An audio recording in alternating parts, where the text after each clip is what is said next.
Hello everyone, welcome to another video.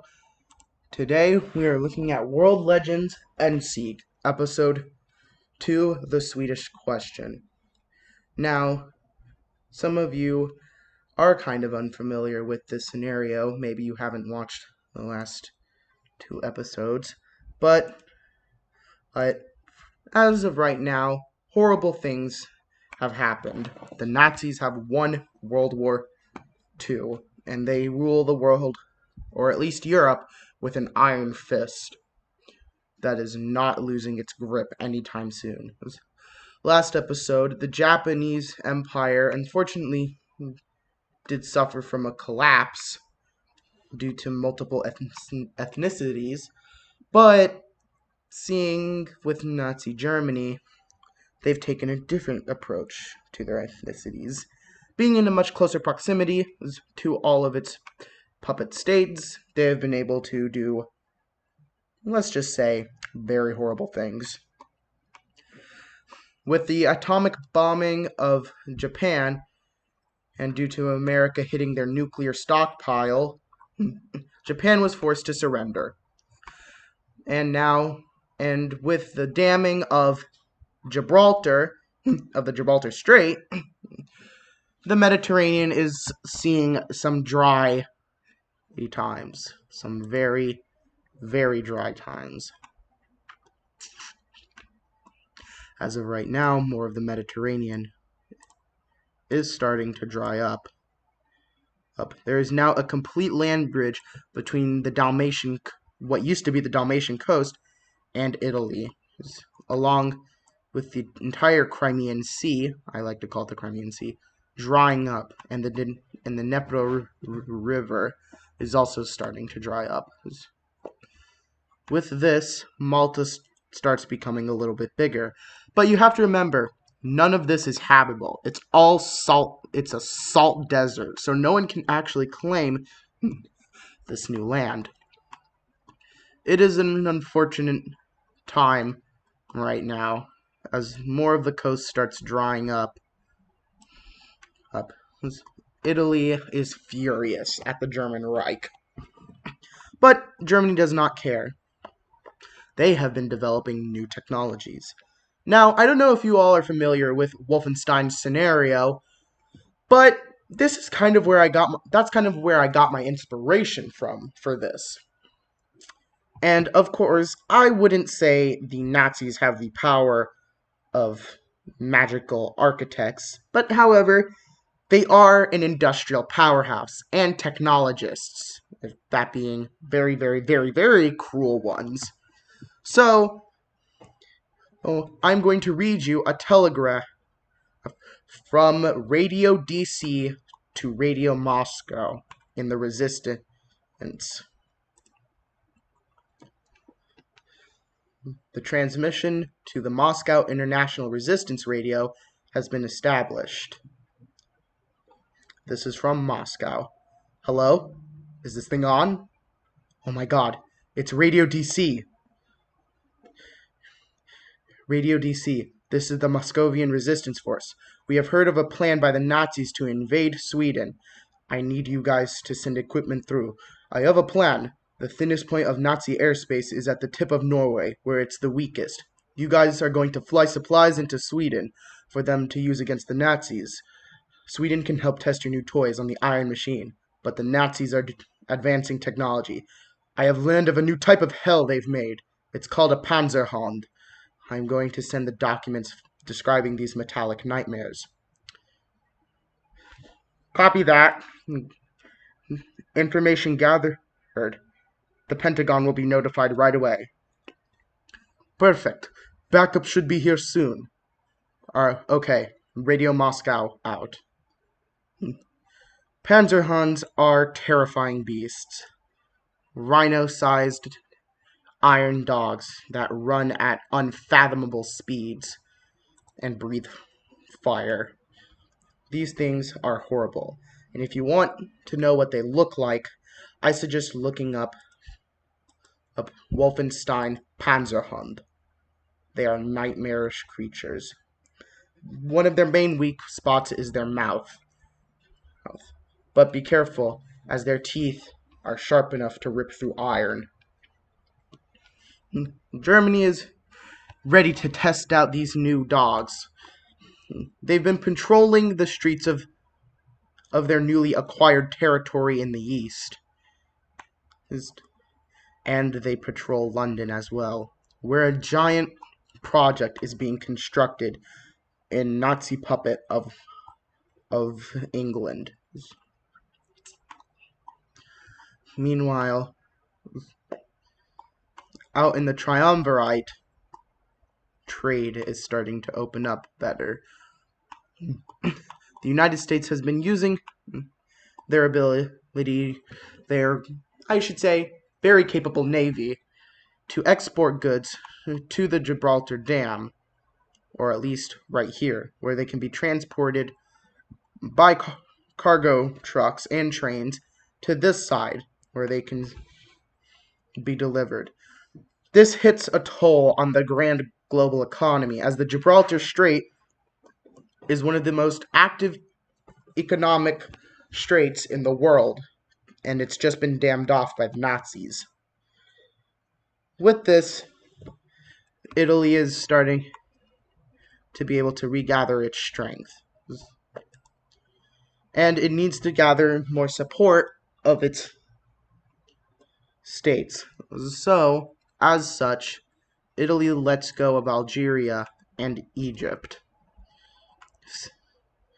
They let go of Jordan and Syria, but keep Lebanon for strategical advantage. Yugoslav, Macedonia, and Greece are also put into independence, but they are forced to join the Triumvirate.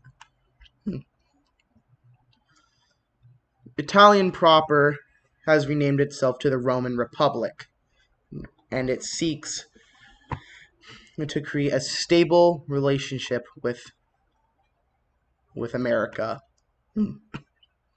But in all occupied areas in Europe, the people suffer under the Nazi regime.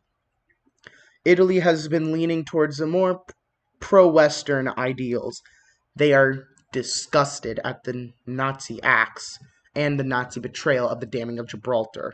The Romans see themselves as more civilized than their Nazi neighbors to the north of them. They want to make sure that the balance of power in Europe can be stabilized between the Mediterranean and the north. Italy has started ramping up its military across its entire northern border, ready for an invasion. Spain arms itself against the Octanian area of France. They're ready for a brawl. However, that is not of Nazi Germany's intention. A secret radio transmission would say otherwise. The Nazis are indeed planning to invade Sweden. We get a message from Sweden and their president. I will read it out now. It has come to my attention that the Nazis are planning to invade us, even after we gave them our iron, even after we stayed neutral and let them rule over Europe. Now is the time for the Swedish people to take arms once more. We used to rule the North. Now look at us, weak and powerless to stop an incoming war. I am not asking you to fight for me. I'm asking you to fight with me. Fight for the freedom that we call democracy. Down with Hitler! Down with the Third Reich! As we see this transmission come in, Germany is enraged. And the immediate effects kick in. As now, Nazi Germany proper declares war on Sweden. Soon, they start bringing in all of their European puppets. Their power. Germany is now, once again, armed itself. It is at war, and a bloody war this will be. But remember, this is not a fruitless endeavor for Sweden to fight. America and all of its allies in the Western Hemisphere have been supplying it with grand supplies needed to fight a war of this magnitude. Sweden is more than capable, ready to defend itself, and we can see that here. Sweden abstains from entering into Nazi-occupied areas, but it will fight for every inch of ground it owns. The first attack is a landing right here. Across this small gap, the Nazis immediately start sweeping until the Swedish resistance kicks in and they start pushing them back. The people of Sweden have now armed themselves. Deadly and dangerous. This is a hot zone now. The entirety of Sweden is up in arms. So many guns, it would look like modern-day America. As the Nazis attempted invasion through the north, Swedish air forces bombed the lines, forcing them to retreat back for a time. Meanwhile, the Swedish decide that maybe it is time. Maybe they should try for an assault. So Sweden goes ahead. They immediately make an assault towards Oslo. The Nazi resistance is strong, but the Norwegian resistance is stronger. With this, rebel groups start popping up all over Norway, ready to fight. The Swedish eventually take Oslo, but Germany is not having this. The horrible massacres that occurred in Oslo before the Swedish got there is immeasurable. The massacres of the rebels are countless. The lives lost are immeasurable. The Nazis are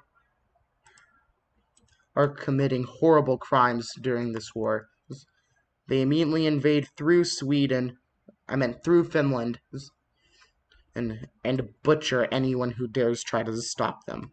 If you are not flying out a Nazi flag or a white flag, you will be killed.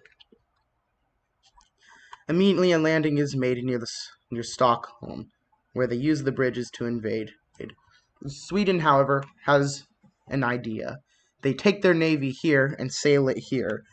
They trap the Nazi fleet, the Nazi Baltic fleet, in this little pocket right here, where they proceed to bomb it. They immediately use an operation called Operation Snowfall, and they take air superiority near Stockholm and immediately start bombing German positions. The Germans are forced back onto the island, where they will not be entering for quite some time.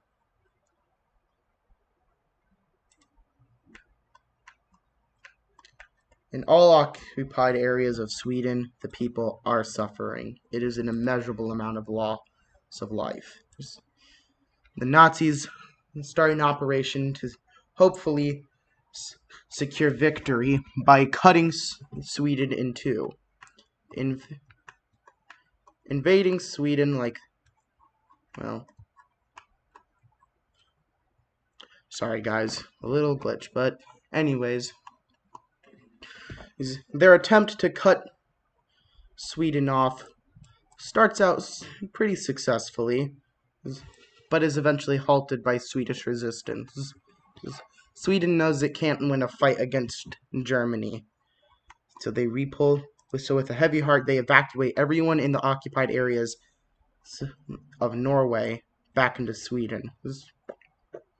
Sweden will try to save as many lives as they can, sacrificing their own. The Nazis start to make more ground, but Sweden starts to push. They push from both sides in an attempt to split the main army from the supply train. They destroy the flanks with ease, and the encirclement happens. The Nazis were not well off prepared for that. They figured Sweden would fall very quickly. But they're just getting started. They're unleashing their Panzerhaubs. From here, we see the Panzerhaub's divisions completely sweep over the area. No regular modern army could ever even hope to oppose such nightmarish beasts. Just the sheer sight of these beings sends fear into everyone. Sweden knows it has little chance against these horrible dogs, but they try anyway. They start carpet bombing the crap out of their own country in an attempt to destroy the Panzerhaubs. They destroy a few of them, but not enough. The attack still continues here. They do manage to rebound and capture some of this lost territory, but a move out from Oslo snips off part of Swedish resistance, where they are encircled here. America and them have been trying to send as much supplies as they can to Sweden in an attempt to hopefully maybe make the Nazis think twice. However, the Nazis are not going to give up, and they know it. Sweden is inevitably doomed, but Sweden will go down fighting. This is another pincer movement again, backed up with the flanks by Panzerhaubs, and all they can do is stall. They push them back a bit, but the Nazis rebound and start pincering again. Another sweeping campaign from the north doesn't do Sweden any good. And another launch from the island is finally completed. Sweden realizes that hope is almost practically lost, but they're going to cause as many casualties as they can. They wait. They decide to set up defensive lines on every front and wait. And wait. Wait they do. The year is 1961. And this pocket surrenders. But that is not, well, I'd say that is a loss for Sweden, but there's going to be a bigger loss for the Nazis. Because it's going to get cold. Stupid cold. Sweden has been waiting the entire month, well, the entire year for it to become winter. And now it's time. December 26th rolls in. The ground is hard.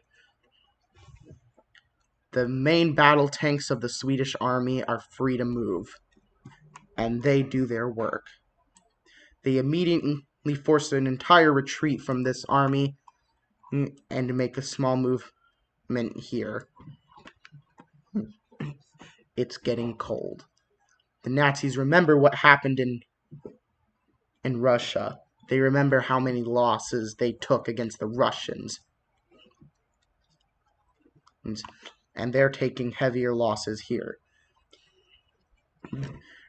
Sweden decides to do a tactic that Finland did against Russia. It's time to go skiing.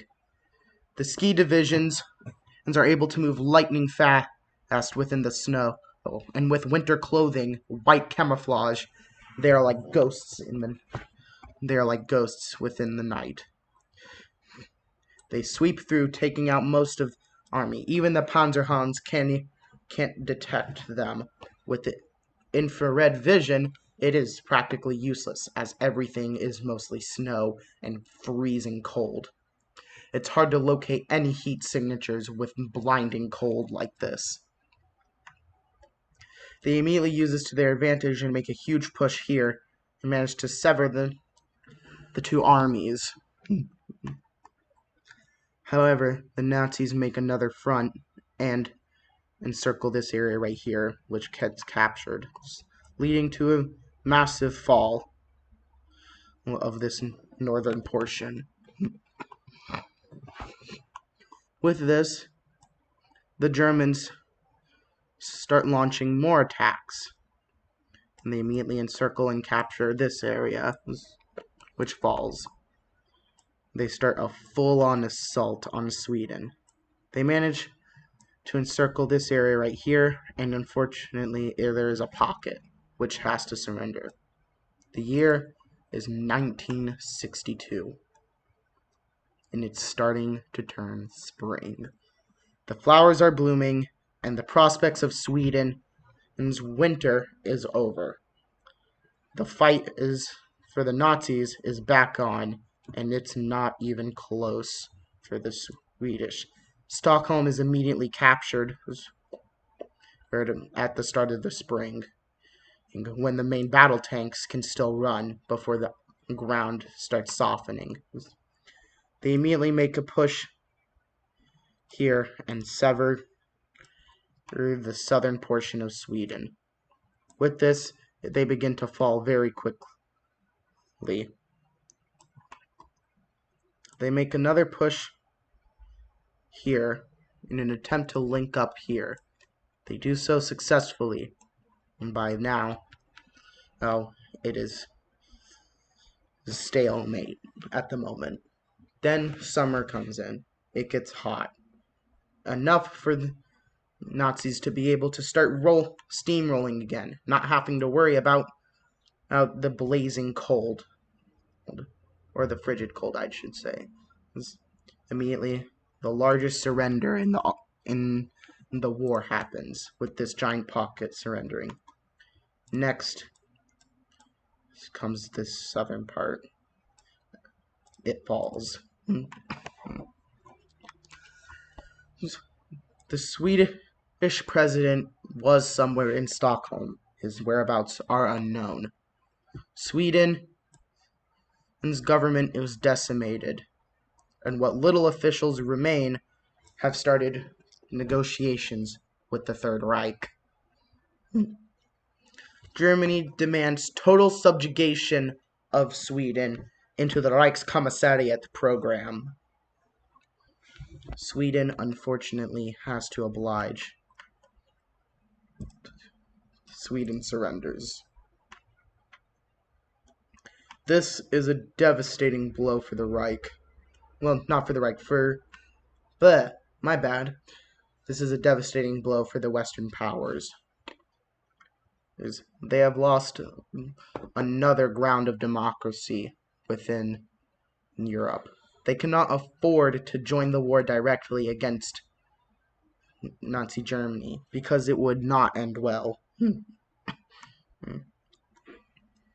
unfortunately, we're going to see the fruits of labor of Nazi Germany. Sweden is now integrated into the Reichskommissariat program.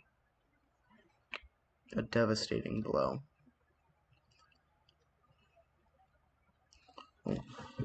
Meanwhile, in the region of the Middle East, war begins to spark up. As former Turkish areas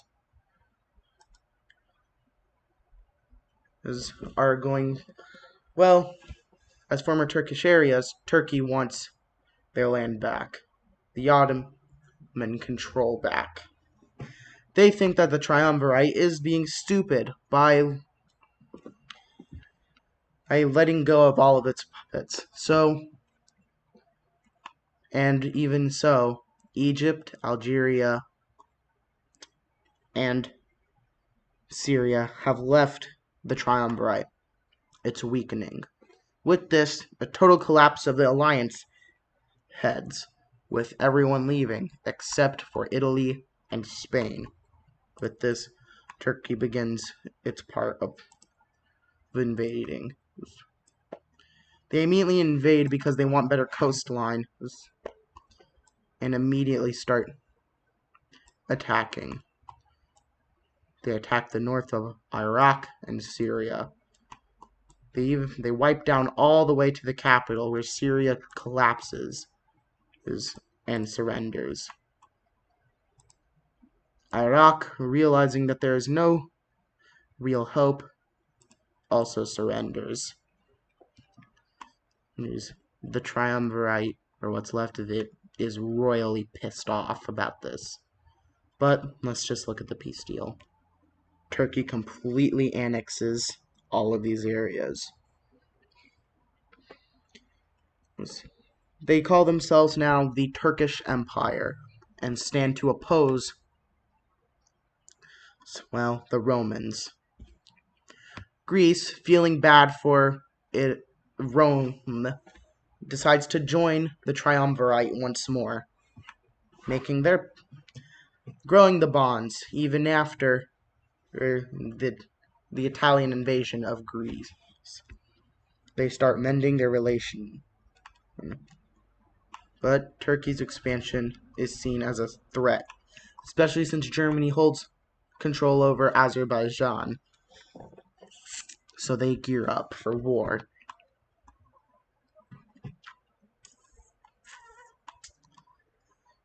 As this starts unfolding, America has started testing out some new weaponry, laser technology, and solar technology, trying to bridge the gap in technology between the United States and the German Reich. Only time will tell if this gap will ever truly be closed. So we say next time on World Legends Endsieg. And before I do actually leave, I would like to take a moment to do something I haven't asked of you guys before.